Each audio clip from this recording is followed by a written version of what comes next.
Sasho sangena thina singalala endleleni nazi indaba ze1KZN TV ehamba phambili namuhla. Sitholakele isidumbu sowasenyonini mission. Isilo sithi mabangashawa abokufika. Kanti sivaliwe behlela abokufika eThekwini.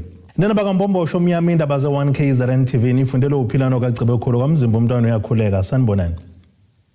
Sigcine ke sitholakele isidumbu sikalobe ngumengameli webandla Christian Apostolic Holy Spirit Church in Zion elidume ngokuthi kusenyonini mission uDokotela Elijah Nkonyane eNewcastle. Lokho kuzemva kuba inkantolo ephakeme yaseMgungundlovu inqumo kuba ke simbiwe. uNkonyane wadlula ke emhlabeni ngenyanga edlule nokwathi ngelanga lomngcwabo kwatholakala ke idini ebhokisini lakhe nokuvela kuba ke ungcwatshwe ngokungekho emthethweni amagcekena leli bandla lasenyonini osizweni. Lo mndeni kuthi ke bazolandela ke imigudu efanele ukuze uthola ubulungiswa njengoba umfowabo efihlwe ngendlela engekho emthethweni. Emva kwesinqumo senkantolo ephakeme yaseMgungundlovu sokuba kumbiwe kuphinde kungcatshwe kabusha isidumbu salowo bengumengameli wesonto lasenyonini eNewcastle uDokotela T.E. Nkonyeni, umndeni ke namaphoyisa bakwazile ukugcina betholele lithambo eselihanjiswe emakhazeni. Umndeni uthi indlela befihlwe ngayo ayinhle neze. Namhlanje sila enyonini la insolo zethu bezikhona ukuthi ubhuti ufihle khona ngokungekho emthethweni. Nizokhumbula ke balaleli nezibukeli ukuthi ngolwesine siye sahamba saya eHigh Court eMaritzburg la ijaji lifike lasigranta khona imvume yokuthi sizomkhipha ubhuti sim-exhume somngcwaba ngendlela enesidima. Kuleyo odakeke kwacelwa ke umama lo kade ehlalisana naye umakhuzwayo ukuthi kuthi kushaya izolo nge-21 ngesonto abesefikile ezokhomba la amgqiba khona ngoba angeke ngisho ukuthi ingcwaba leli ngoba kulona ingcwaba umgqibile nje. Baqhube ngokuthi njengomndeni bakhathazeke kakhulu ngalokho kwenzeke kumfowabo. Noma khona ukuthi einkundleni bekusabalala ukuthi ubhuti ube umuntu emkhulu utshaliwe ungcwatshiso kwenkosi. Kodwa ke uma singase sibone la akade engcwatshwe khona nenja yakho noma ngabe uyithanda kanjani angeke uzwe ingcwaba lapha. Ubhuti akafakiwe eboxini. Umgodi wakhe angazi ke ngiyengizwe kuthiwa umgodi uba u6 feet. Awuyona u6 feet. Abafana kade bemba lapha awuzange kufike ngisho eqolo bekufika ngezansi kwezinqa. Nangempela ke kuzaqhamuka izinto eziphakathi ke waqhamuka isikhumba kwaqale waqhamuka amaplastiki amagabhe kamnyama abhalwe oThekwini kwaqhamuka isikhumba senkomo uthe kusuka ke kwasekuqhamuka yena ke usongwe ngoblanket akekho eboxini. Khona manjalo bagcizelele ngokuthi isimo abamthole ekuso asisihle kakhulu okuzodingeka ukuthi sihlolwe. Siwumndeni ke sifuna ukusho ukuthi sikhathazekile sibuhlungu ukuthi umuntu kade emkhulu kangaka abese ayofihlwa ngale yandlela kade sekuthiwe utshaliswe kwenkosi. Ithuna lakhe ke bengelona ithuna sifice nje kuyindawo eflat yasivalwa ngamahlahla ubona ukuthi kudisguise ngoba mawucabanga phela ithuna siyalazi ithuna liba indunduma alifihlwa wonke umuntu uyakwazi ukubona ukuthi ithuna leli kodwa lapha yana bengelona ithuna. Sesimtholile kubhuti asenelisiwe ke siwumndeni ngoba mangabe sevulwa ekuzweni kwethu kuthiwa wawa ekhaya kodwa manje sithola ugcwele igazi ekhanda lakhe lipoqokile. Kube kuthobeka dladla ezindabeni ze1KZN TV eNewcastle. Bebephume ngothula ngabo kumkhupho osuku leyogo obusenkabeni edolobha iThekwini ngempela sonto abantu. Lo mcimbi ubuhlele ngabe Sivananda World Peace Foundation kanti ubusingathwa kwe12 kulonyaka kanti obekugqame kakhulu kuona ukuthi isilo samabandla emisuzulu kaZweli ithini udonsa ngendlela abantu kuba bangabashayi abokufika. Indlulamithi sinxuse isizwe sokwaZulu kuba siziphathe kahle bagweme udlame futhi kungabi khona igazi elichithekayo njengoba kuqhubeka ukubuyiselwa kwabokufika emazweni abo. Unites all of us. And this is what yoga means, to unite. And today we're seeing people from all walks of life, from royalty to the people from all walks of life, whether religious background, cultural groups, all were here in oneness with each other. And what is important is that this yoga program is celebrated throughout the world. on this day, because it's been declared an international day through the initiative of the Prime Minister of India, Shri Narendra Modi. And yoga is something that we've been taking through all rural communities, especially elderly people and students in schools. We see how yoga helps the elderly just with their backache and their legs sometimes swell up. We get them to sit on the chair and do yoga, just to lift their legs, stretch their arms. It helps them. Isilo sicela ukuthi baziphathe kahle ngoba iningizimu Afrika isabuke kahle emazweni angaphandle ngenxa yendlela siphethe ngakhona abantu bokufika kuleli. Ngizonicela maZulu sizwe selembe lingachitheki igazi ningabashayi laba bantu bazisho ukuhlupheka la njengoba nathi sihluphekela sathi nami ngiyihluphekela na uhluphekile ngizakuthini ke mina ngoba suthi izohlupheka sonke ingakho sikule nkinga esikuyo namhlanje kodwa akusho ukuthi bese sibashaya. uMabheka Zulu beke wathi yoga iyona ekwazi ukuhlanganisa zonke izizwe futhi iyasiza kakhulu ekunciphiseni izifo ihlanze namasosha omzimba ahlale akhuthele. iAfrica ngiyacela South Africa people, I'm asking you, we are not looking good in the whole of Africa right now. It's not our fault. Lokho kwenzeka kade ngibuka uPremier wami elapha Sherwood thu abantu bokuhamba indlela esiphatha ngayo abantu bangaphandle maZulu angiboni uyabona namhlanje ngathi uyahamba eZimbabwe ubusuthi hey ngiphuma kwaZulu Natal bazakushaya niyakufuna lokho asikudingi siyezwana asimfuni vese umuntu ongenamaphepha kulelizwe thina wonke umuntu ola ngoba nathi ngeke siye emazweni abo. Lezi ndaba ze1 KZN TV nizibesiqiniseko cele eRichards Bay. Sigcine ke sivaliwe isikhungo seSherwood behlezi kabasemalawi abasohlelweni lokuphindela emazweni abo. Leso sikhungo bese kuphela kamaviki amabili ukugcwela abasemalawi kanti bese kunezikhalazo ebeyiphazamisa nokusebenza kwehholo njengoba nohlelo lokubhalisela ukuvota ubelekade ngempela sonto ugcine liphazamisekile kule ndawo esedolobheni eThekwini. Endaweni le evelayo izindlu zangasese bebekade beyisebenzisa amatende bekade belala kuona la bekuhlukaniswe khona abesifazane nabesilisa. Uma ubhekisisa kahle embukeli lapha ekhaya indawo igcine isale inemfucuza ekanje njengoba ubona phansi kukhona izingubo zokulala, izipontshi, izingubo zokugqoka, kukhona namabhakede bekade bewasebenzisa, izinto zokudla bebekade beyisebenzisa ngesikhathi kade besagcine la besizwa inhlangano engenzi inzuzo ebekade zibasihlinzeka ngokudla. Ukubuka-ke la indlela isimo esiyisona ukugcwala kwemfucuza kubonakala ngazuthi uMasipalite kusebenza kanzima ukukhuculula le ndawo ngoba nayo imigwaqo isangcolile. Izolo ebusuku iziko lezindaba lihambele ku-Mall Road emnyangweni wezasekhaya eThekwini okuyilapho sekuphela amaviki amahlanu abase-DRC behlala bephinde belale khona kanti sekuphinde kwafika nakwabanye amazwe bako-Burundi nako-Tanzania. Omunye wabo uthi bacela uhulumeni wakuleli abahlinzeke ngendawo zokuhlala emphakathini eziphephile ngoba eyindaweni abahlala kuzona bazizwa bengasaphephile.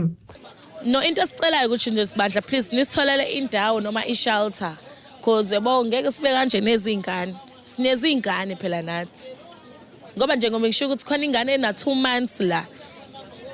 Isaphuma esibhedlela kade ayikho indawo ayikho indlela uzohamba kuyona ayikho no way ama community abasifuni nje inhlobo kahle kahle abasifuni nakhona futhi bayasho noma nje uhleli la bayadlula futhi bayasha amaZulu basho kahle ukuthi yeni namhla 30 years asinifuni la noma nje uhlela bayasho futhi abasifuni la. Omunye wabesifazane onengane nezinyanga ezimbili uthi yena uxoshiwe endaweni yasemzinto umphakathi ubuhlezi umkhumbuza ngokuthi akuyosha umhla ka-30 June ungasabadingi njengoba abalabo ababhekishayo bethi abahamba bangenamaphepha banqumele laba umhla ka-30 ukuthi bebe sebehambile. One mama is telling my husband, because you make party, we're gonna bring people to your house. My husband is asking, why you gonna bring people to my house? We have your documents. He said, we don't care about your documents. After that, another guy, same thing. He said, we're gonna come to your place we stay. We're gonna show the people the place we stay. Yeah, after that, another guy again is tell us, you guys must move this place. If you not move, we're gonna come to attack you. Kanti uhlelo lokuhanjiswa kwabaseMalawi luyaqhubeka eDrive Inside eNorth Beach. Ngotebo Sibisi kwezindaba ze1KZN TV kuChannel 261 kiseThekwini. Amalungu omphakathi wasemlaza eThekwini kwaZulu Natal abambeke imashi okuxosha bokufika bakuleli ngongemthetho. Laba bathi njengoba lisondela usuku lomnqamla juqu bafuna lufika bengasabona nangalakhala bokufika kuleli lokishi. Abanikazi bezindlu eziqashisa bokufika kuleli ngongemthetho elokishini umlaza eThekwini banqunyelwe ugweka tiki amalungu omphakathi wakule ndawo ukuba ubakhiphe laba njengoba kuqhubeka umkhankaso ukubakhuculula emphakathini. Inkinga esinayo ama foreigners eMlazi ayasitshela emehlweni ukuthi ngeke azahambe wona eMlazi because bayazazi ba protected okokuqala. But into enkulu kakhulu ngeke lihambe iforeign uma stand esalihlalisile. Esikucelayo ke bahlali baseMlazi ukuthi uma stand akaxoshi iforeigner because alikho emthetho akukho emthethweni ukuthi iforeigner li rente eMlazi noma ngabe ke eSouth Africa yonke nje. But in this case ngizokhulumela uMlazi ukuthi eMlazi akufanele kube khona isiqashi seforeign. So uma stand siyamcela ukuthi khipha isiqashi sakho ngoba kuyicala akulona icala leforeign icala lakho ezuma stand ukuqashisa iforeign. Inkinga enkulu abahlali baseMlaza abaphinde bakhala ngayo ukuthi kunamaphoyisa abonakalayo ezidlekeni zama drugs. Ayangena ayaphuma kodwa waphumi nama drug dealer. Aphume efaka izandla emaphaketheni ehleka kuhlekwa nayo i-drug dealer kushayelwa namahuthi kanti iphoyisa lisuke liyokwenzani. Siphinde sacela ke sabahlali baseMlazi ukuthi sicela amaphoyisa asiphelezele uma sesiyokwenza ama operations. Bekuphume nesinedolo ngesikhathi lo mphakathi uqhubha imashi ebusuku enkundleni ezemidlalo iKings Olithini ilibangise eMega City kuleli lokishi. Uhlalo ezikhalazo lubandakanye ukufuna amaphoyisa abonakale njengoba kwandile ukunukubezwa nokubulawa kwabantu ukudayisa ukudla osekudlulelwe isikhathi kanye nokunye okuningi. Abebeyingxenye emashi babeke kanje. Into eshiwe ile mashi simple ithi asihlonipheni umthetho so namuntu wangaphandle akahlonipha umthetho wakulelizwe. It has nothing to do with ukuba xenophobic but ukuhlonipheka eze ngala mabeze ngala beze namaphepha ahloniphekile namaphepha ekuyiwona abangenisa la ngokusemthethweni. So nathi masiya kwamanye ama countries siye namaphepha khona. Ufike khona ufike usebenza ubuye so sithi nje wonke umuntu akahamba lungisa izinto zakhe abuye esephethe izinto zakhe esemthethweni abuye azosebenza. Kunabantu abagcwele endaweni zethu zokuhlala zokusebenza zokufunda nakho konke esingabazi uba ubani so sibhizi sicela uhulumeni wethu ukuthi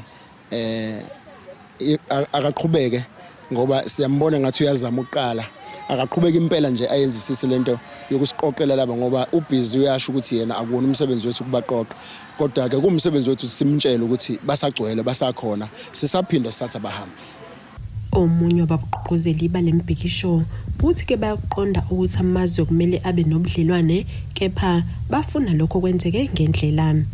We are encouraging that everyone must be calmed and must be peacefully until we reach the 30th. And then every city here in KwaZulu-Natal and everywhere in South Africa, every mayor, and they must identify a campsite for illegal immigrants so that we can be free and fair to each other because we love our brothers and sisters, but all of them that are undocumented, they must save themselves by leaving this country. Ezindabeni ze1KZN TV kubika uNtombi khona Mvubu eThekwini. Asithi shelele itoreni nabesilo siyabuya futhi nezinye izindaba.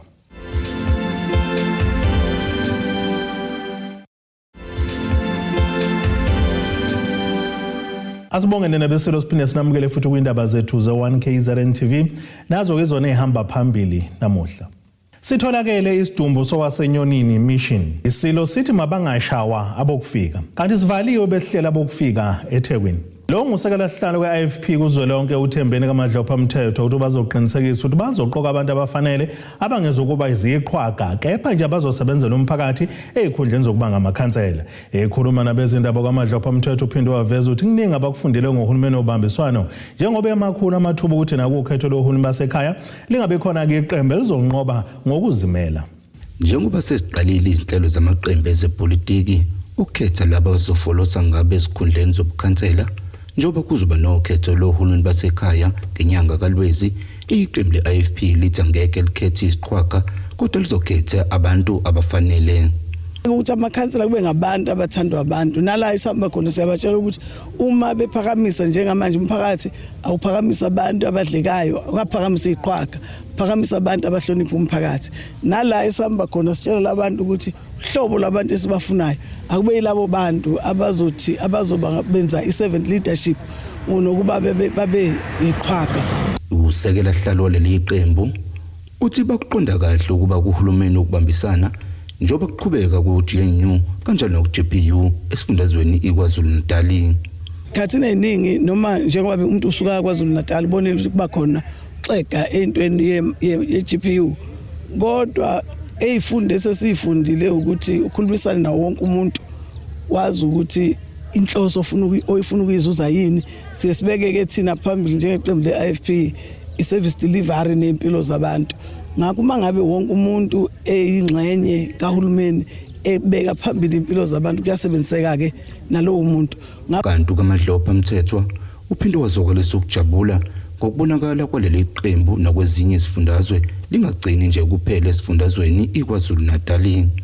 Khona abantu abaletha ukuzoregister ukuvota lokho kukhombisa ukuthi iqembu lenkatha la eMpumalanga liyadlondlobala kakhulu nabaholi bakhona bakhombisa okukhulu futhi ukuyimisela ngoba yonke indawo la ufika khona ufica ekhona umholi waleyo amaqembu abonakala ematasa njengoba kuzoba nokhetho lohulumeni basekhaya mhla sizine kuLwezi kulonyaka. Izindaba ezenziwa KZN TV bikuthabani maphumulo eMkungundlovu. Umphakathi waKaMpungunyoni eMtobatoba enyakatho KwaZulu-Natal usuthathe isinqumo sokuvuselela insimu eyaziwa ngokuthi Agriculture Hub owayakhelwa kwimayini ngonyaka ka2016. Umkhandlu wesizwe sakaMkhwanazi uthi usugunyazile umphakathi ozibophelezela ngokulima kule nsimu kepha kunxusa kumasipala kwaSenkosi uMtobatoba ukuba ubuyise ezandleni zomphakathi insiza kusebenza ukubala kuzona nogandaganda abafika ngesikhathi ke le nsimu yedluliselwa emphakathini. Ngesikhathi imayini yakhe lomphakathi lengadi yayihlose ngayo ukuthuthukisa umphakathi onentshisekelo kwezolimo njengoba kuzothi uma sekutshaliwe kuvunwe ukwazi ukudayisa sekunesikhathi eside ingasebenzi njengoba bebenika umsebenzi wayo okuyisebenzisa bahluleke endleleni. So ke imayini kwakuthuthukisa abantu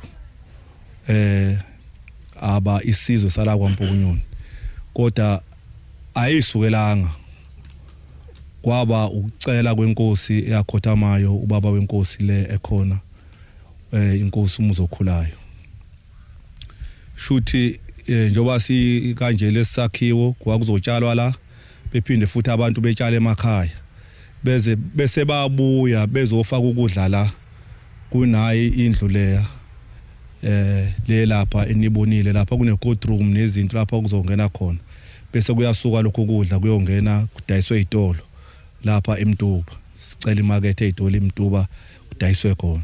Umkhandlu wenkosi yaMkhwanazi solenkosi uMtubatuba ngokugodla keinsiza ezabeke idluliselwe emphakathini ukulima lengadi kodwa ezingakaze isebenze. Lesakhiwo kosasamisana nogandaganda abawu2 namageja awu2 namaplant awu2 ngendlela sasithuleke ngayo kwaba ngathi siza la ile ogandaganda bazoba ngale bephathwe umkhandlu wenkosi. Ngaleso sikhathi umntwana wayesekhona ephethe umkhandlu lapha kwamasipala kwakuwumntwana uqhini labo ogandaganda bagcina sebethathiwe ke sagcina isizwe singasizakalanga ngabo salulandela udaba lakhona ngenhlahla ke nami ngangingxenye ngokuthunywa inkosi yesizwe ngoba umasipala wabathatha sengazi ukuthi uzokwazi ukuthi ekhokhele udriver ephinde futhi esifakele udiesel belawulwe kuye nje ayisahluleka ke sathi masilandela wathi umasipala akanayo imali manje yokuqasha abantu uqasha udriver akasenayo futhi nebudget ka diesel sazama ukuthi oGanaganda bebuye bagcina bengabuyile. Amanye amalungu omphakathi aseqale ukutshala kulensimo athi lokhu kuzoyilekelela kuze ixoxe ikade eziko. Tshela nje iqiniso mfethu angikaze ngithanda agriculture kangangokuba ngisho esikoleni angikaze ngenze. Ngizenzele nje izifundo zaka science ngayifakela igeography but not agriculture. Kodwa ke ngenxa yokuthi sifundile sabuya sazohlala emakhaya sibaningi nje bakhona abanye abafethu ngapha ngemuva nababanecucu zabo. Sabuya sazohlala emakhaya ngenxa yokuswela amathuba emisebenzi. Sabona ukuthi ayikho enye into esingaphila ngayo ngaphandle kwayo. Umphakathi uthi ucela uxhaso ngoba unentshisekelo kwezolimo. Indawo imbili ke la kumakhonasi enkantolo kuzoba nendawo futhi semakhaya sishaya ihlahla saphinde futhi sayikhipha igodo sesimi ngokuthi uGanaganda asinawo izinto zokusebenza kunana dam ezansi kwalaphana asinama bowls kuningi nje lokho ungakucabanga ukudinga into yokusebenza masikhuluma ngento yokulima. Asinayo inkinga ngoba vele sesiyitshelile ukuthi amathuba omsebenzi lawo esithengiswa wona ayimancane amathembu ukuthi siyawo angasenzeka. Kodwa sesiyitshelile ukuthi thina nezingane zethu asiphume siwakhande thina ngenhlabathi le uNkulunkulu wabeka khona uAdam noEva. Okungukuthi ke sineqiniso ukuthi masingathola ukulekeleleka asidinga izinto eziningi. Umasipala inkosi uMtubatuba kuzokwashaya ke isikhathi sokuba udaba lingene emoyeni ungakaphendule. Ezindabeni ze1 KZN TV kuba inkosi enhle Mthembo eMtubatuba. Wethula ngokusemthethweni uhlelo lwaziwa ngokuthi iQLTC okuhlose ngalo ukuthuthukisa ukufunda nokufundisa ezikoleni zikahulumeni. Umphathi kumnyango wezemfundo kwesifunda saSogwini uSifiso Ncayane uthi lolu uhlelo luzobamba elikhulu iqhaza ekuthuthukiseni ukufunda nokufundisa kanti balekelana neminye iminyango kahulumeni ehlukene. Uthi lona kumkhankaso osabalele sonke kwesifundazwe uzoqinisekisa ukuthi abafundi bathola imfundo esezingeni eliphezulu. Umnyango wezemfundo wethule ngokusemthethweni uhlelo luzolekelela ekutheni kuphucuka ukufunda nokufundisa. Lolu hlelo olwaziwa ngokuthi iQLTC luzobamba iqhaza ekutheni izimfundo zithuthuke kuleli. Lolu hlelo lothule esikoleni samabanga aphansi Munga Primary esezingolweni. Obeqhamuka kumnyango wezemfundo uyachaza. Launcha into esiyibiza ukuthiwa iQLTC okuyi-quality education enikezwa abafundi bethu. So le campaign kahulumeni ayigqugquzelayo noma ayenzayo ezikoleni zonke zase KZN la khona siqinisekisa khona ukuthi abantwana bathola imfundo esezingeni eliphezulu. Uthi inhloso enkulu uqinisekisa ukuthi abantwana bathola imfundo esezingeni eliphezulu futhi abaphazamiseki. Inhloso nje enkulu ukuthi nje abantwana bethu bathole imfundo esezingeni eliphezulu. Qinisekisa ukuthi abangene ezintweni ezobaphazamisa emfundweni yabo ukuze ekugcineni bathole imfundo esezingeni eliphezulu equality. Uthi babambisene neminyango kahulumeni efana no-DSD, amaphoyisa nabanye. Uma sikhuluma ngama stakeholders akhona la namhlanje sibala fana nabazali ingxenye enkulu abazali abazobe bekhona la bezolauncha le campaign. Sibe ne department yaka department yaka SAPS, department ya DSD, department yakwa health nayo khona la sizo launcha le campaign. Usihlalo wesigungu esilawula isikole uthi bayalithakasela lolu hlelo. Siwumphakathi noma siyibazali siyajabula kakhulu ukuthi kube khona uhlelo olukanje ngoba kwezinye izikhathi kuyenzeka uthola ukuthi ingane ibuya nomsebenzi esikoleni umzali angazi ukuthi mhlambe ikona kuphe kufanele ilekelele ngakho ingane. So ngicabanga ukuthi kulolu hlelo noma kulelo nje ezokwenziwa namuhla sizokwazi ukuthi nabazali bathole ukuthi irole ekufanele beyidlale kulekeleleni abantwana. Umunye uthisha wakulesikole uthi njengoba bebambisene neminyango kahulumeni kulolu hlelo lokho kuzolekelela kakhulu abafundi. Ubudlelwano obuqhubekayo lokho kuzobe kukhona phakathi kwesikole naleminyango le esesibalile. Kakhulukazi ke nje abafundi ke bazosizakala kakhulu kangoba ama department lawa njengo DSD uye uthole ukuthi kukhona abafundi abanezinkinga mhlambe emakhaya usizo lutholakala masishana kuba ubudlelwane lobe sizobukhanda phakathi kwesikole nalama department buzolekelela ukuthi kube lula ukuthi umfundi mayinenkinga usikwazi ukumdlulisela noma kumrefer kuona lama department. Lo mbiko benwethulelo zamando Sicele wezindaba ze1 KZN TV ngisezingolweni. Asiphinde sithi shalele itoro nenabeselo siyabuya nezinye izindaba.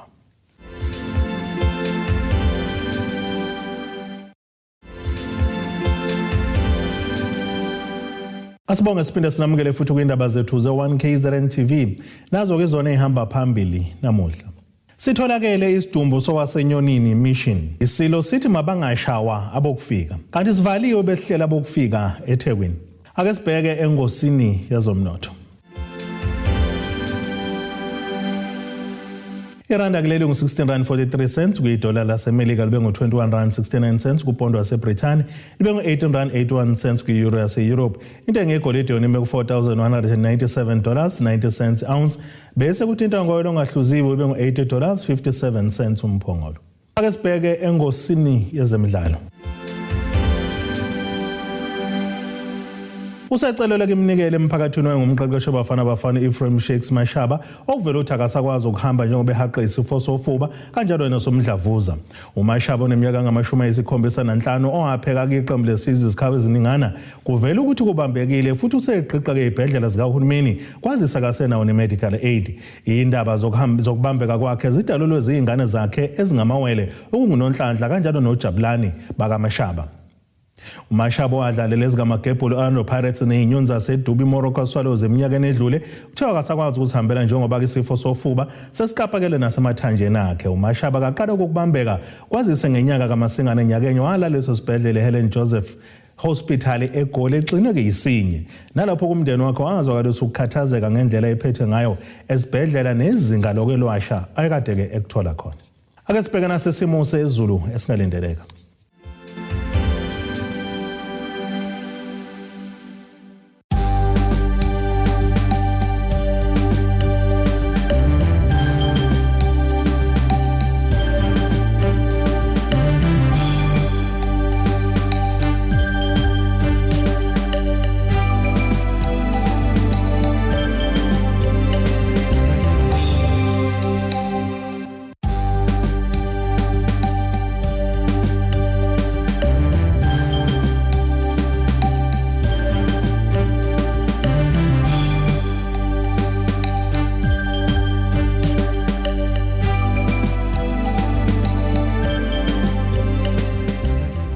Iyane nabomlilo othatha ushubanga hangwashisa ikhotha zasedlebe kokoshana esemabedlane siyaguqala.